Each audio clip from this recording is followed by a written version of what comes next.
কৃষ্ণৰ বাঁহীসুৰত কি আছে প্ৰেম নে বেদনা ৰাধাৰ বাবে ভগা বাঁহীৰ কাহিনী জানেনে যেতিয়া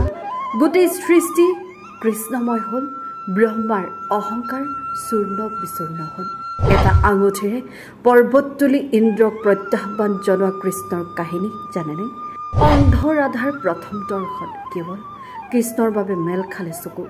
কৃষ্ণ প্ৰেম প্ৰতাৰণা আৰু পৰাক্ৰমৰ অকথিত গাথা সেই ৰাতিটো সাধাৰণ নাছিল আকাশত কলা ডাৱৰে গৰ্জন কৰিছিল বিজুলীৰ তাৰুৱালে অন্ধকাৰক নেওচি পেলাইছিল আৰু মথুৰাৰ ওপৰত যেন প্ৰলয় নামি আহিছিল ফেনে ফুটুকাৰে বাঢ়ি অহা যমুনাৰ ভয়ংকৰ গৰ্জনৰ মাজত কংসৰ কাৰাগাৰৰ আন্ধাৰ কোঠাত জন্ম হ'ল এটি শিশু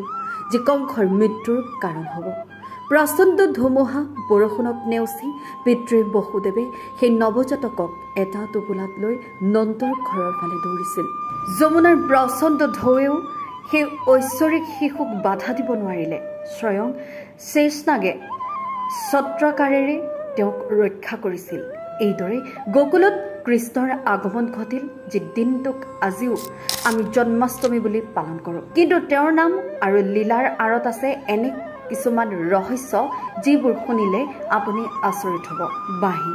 প্ৰেম আৰু বিৰহৰ প্ৰতীক কোৱা হয় কৃষ্ণৰ বাঁহীৰ সুৰত সমগ্ৰ বিশ্ব ব্ৰহ্মাণ্ড স্তব্ধ হৈ গৈছিল কিন্তু সেই বাঁহীৰ আঁৰত আছিল এক ত্যাগৰ কাহিনী কৃষ্ণই এডাল বাঁহগছক কৈছিল মই তোমাৰ পৰা বাঁহী সাজিব খোজো কিন্তু ইয়াৰ বাবে তোমাক কাটিব লাগিব তোমাৰ বুকুত বিন্ধা কৰিব লাগিব তুমি নিজৰ পৰিচয় হেৰুৱাই পেলাবা বাঁহগছডাল সন্মত হ'ল কাৰণ প্ৰভুৰ হাতত নিজকে অৰ্পণ কৰাটো ডাঙৰ পৰিচয় আৰু কি হ'ব পাৰে কৃষ্ণই সেই বাঁহত নিজৰ প্ৰাণ শক্তি ফুৰাই দিলে সেই বাঁহীৰ সুৰত কেৱল গোপীয়েই নহয় সমগ্ৰ প্ৰকৃতি মতলীয়া হৈছিল কিন্তু ৰাধাৰ অবিহনে সেই বাঁহী আছিল অসম্পূৰ্ণ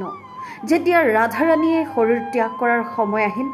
তেওঁ শেষবাৰৰ বাবে কৃষ্ণক বাঁহী বজাবলৈ অনুৰোধ কৰিলে কৃষ্ণই বাঁহী বজালে কিন্তু সেই সুৰত প্ৰেম নাছিল আছিল তেওঁৰ প্ৰিয় ৰাধাক হেৰুৱাৰ অসহনীয় বেদনা ৰাধাৰ মৃত্যুৰ পিছত কৃষ্ণই সেই বাঁহীটো ভাঙি যমুনাৰ পাৰত দলিয়াই দিলে সেইদিনাৰ পৰা তেওঁ আৰু কেতিয়াও বাঁহী হাতত তুলি লোৱা নাছিল ৰাধা যাৰ বাবে কৃষ্ণই চকু মেলিছিল ৰাধা আৰু কৃষ্ণৰ প্ৰেম এক গভীৰ ৰহস্য কাহিনী অনুসৰি ৰাধা জন্মৰ পৰাই অন্ধ আছিল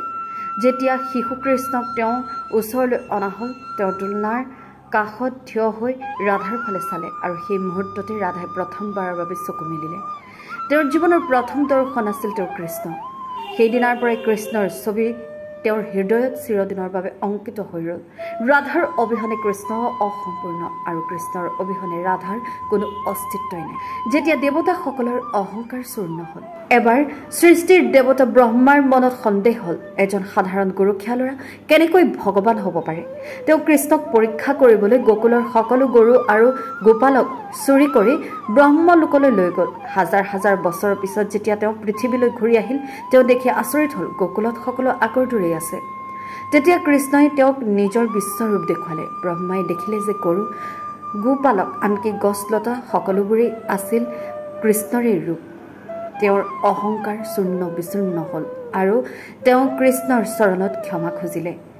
আন এদিন গোকুলবাসীয়ে ইন্দ্ৰদেৱৰ পূজা নকৰি গোবৰ্ধন পৰ্বতক পূজা কৰিলে এই কথাত দেৱৰাজ ইন্দ্ৰ ক্ৰোধত অগ্নিশৰ্মা হৈ উঠিল আৰু গোকুলত প্ৰলয়ৰ সৃষ্টি কৰিলে ধাৰাসাৰ বৰষুণ আৰু ধুমুহাত যেতিয়া গোকুলবাসীৰ জীৱন বিপন্ন হ'ল তেতিয়া কৃষ্ণই এটা মিঠা হাঁহি মাৰি নিজৰ কনিষ্ঠ আঙুলিৰে বিশাল গোবৰ্ধন পৰ্বতক ছাতিৰ দৰে দাঙি ধৰি সকলোকে ৰক্ষা কৰিলে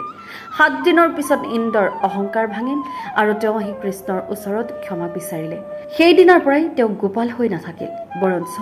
গোবিন্দ নামেৰে জনাজাত হ'ল তেওঁৰ প্ৰতিটো নামৰ আঁৰত একোটা পৰাক্ৰমৰ কাহিনী লুকাই আছে আজিৰ এই ভিডিঅ'টো যদি ভাল লাগিলে তেন্তে লাইক শ্বেয়াৰ কৰি কমেণ্টত জয় শ্ৰী কৃষ্ণ লিখিবলৈ কিন্তু নাপাহৰিব